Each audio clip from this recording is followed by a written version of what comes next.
Hello and welcome to a Smurd P video, and today we're looking at Transformers Studio Series Figure 109 Concept Art Megatron Transformers Bumblebee. I'm really not sure what the concept art is. This, if they were based on Earth, this is what they would look like, because I'm pretty sure in the opening scenes all these characters sort of got a look in, etc. I could be wrong. So Megatron in his cardboard cage. I do love this side. Look at that. Sort of reformatting the figure from the waist down, maybe. I mean, maybe he's turned into Galvatron. So you can transform him into a tank and a ship. And somebody, I think, has managed to turn him into a gun. So big screen inspired scale detail backdrop. Cybertron Falls. That's it. Unreleased movie concept of Megatron and Transformers Bumblebee leading the Decepticons in a final attack on Cybertron. Unreleased. I'm sure they were in it. Am I going mad? Anyway, and on this side you've just got a 109. So if you like your mint in box and you like to put them on your shelf, you can do that as well.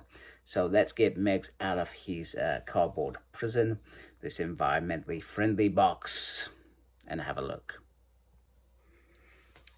Okay, first off, quick look at the backdrop, which most people who watch my videos know I'm never excited by these, but you got some Seekers in there. This is Cybertron. This is the final battle that we see in the thing. Let me just adjust my camera slightly. This is probably going to end up in disaster, for which I apologize in advance. There we go. Yep, of course, it's the wrong height. There we go.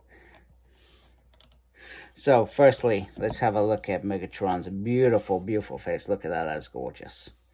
That's a very nice face. I do like, I'm always a sucker when it comes to a good Megatron figure. I love the silver on there. It feels very metallic, and there's a sort of older pieces. It feels like older pieces that are a bit more darker in grey color. Perhaps, you know, bits are put on as things are damaged, etc. Repairs are made.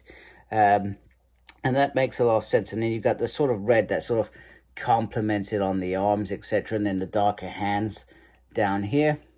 And then the legs sort of take a different direction. You got a little bit more black in certain areas and the darker metallic rather than the silver, really silver crest on here. And then you got the feet.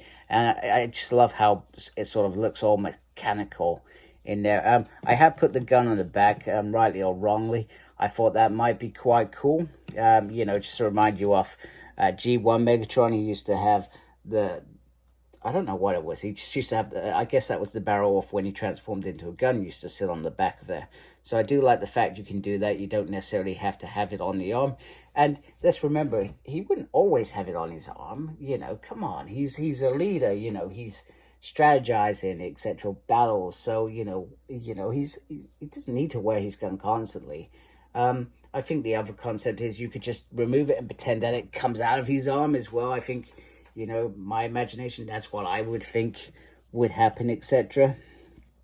So he does look very, very nice. Let's just have a nice little look at that Decepticon logo. So it's sort of purple, I'm gonna say, but it doesn't come out clearly purple, so it's sort of like a blended in purple, I'm going to say. That's probably not the right words to use, but I'm going to use it anyway.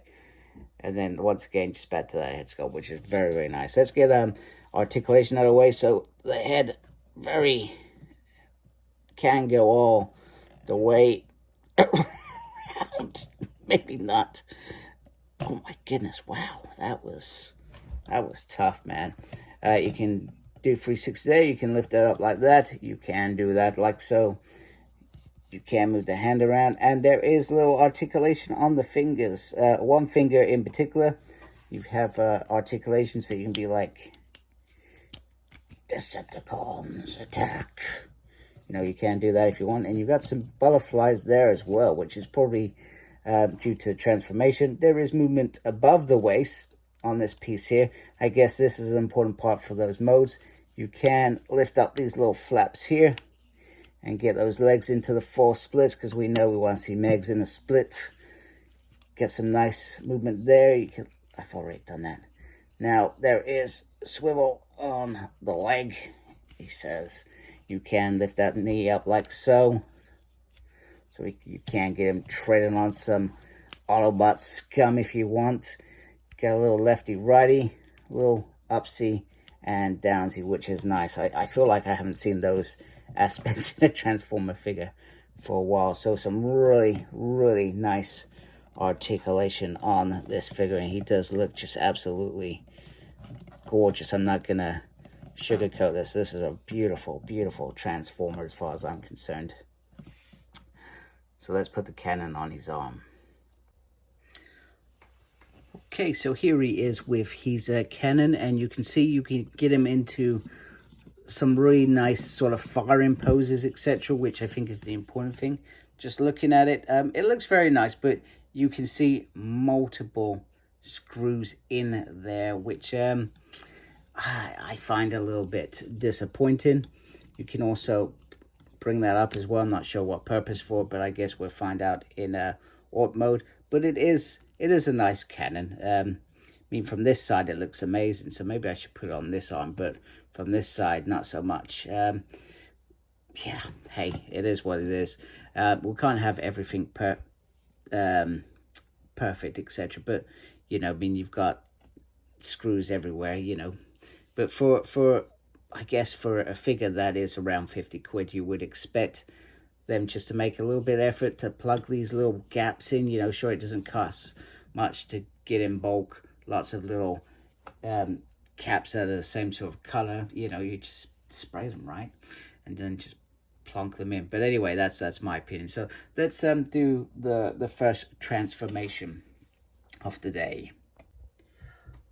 Okay, so you can downsize the cannon like so. Personally, I think it looks awful like this, and probably looks a little bit better in the other way.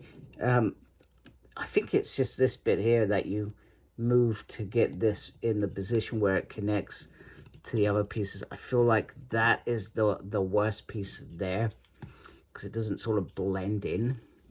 I feel like if you could take this off and just plug it in there, I feel like that would have worked better. But you know, but yeah, it just looks awful like that. Look at that, horrendous. I have no idea.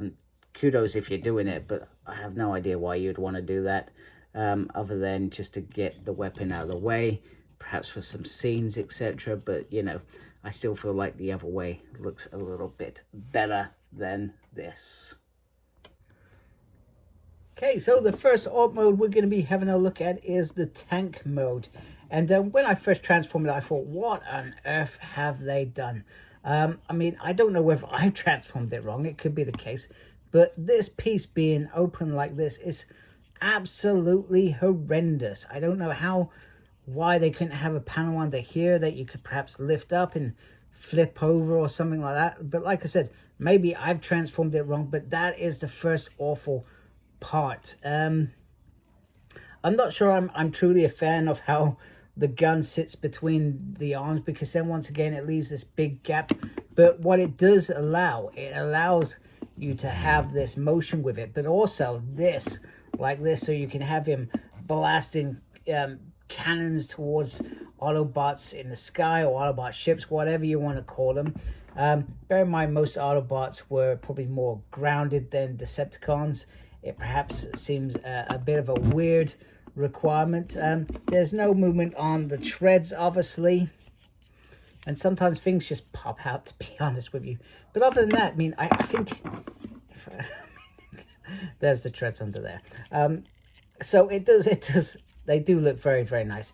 And it all does sort of look very well done. And it's not meant to be an Earth cannon. This is a Cybertronian cannon. So I could probably deal with it a little bit more than if it was an Earth cannon, because there's no real reference. They can do whatever the hell they like. It's just that bit's the biggest gun for me. And this bit does pop out. I think you press it in, but mine doesn't seem to stay in. But once again, it gives you some real movement there, etc. I mean, if you do that as well, look how, I mean, it just looks ridiculous then, doesn't it?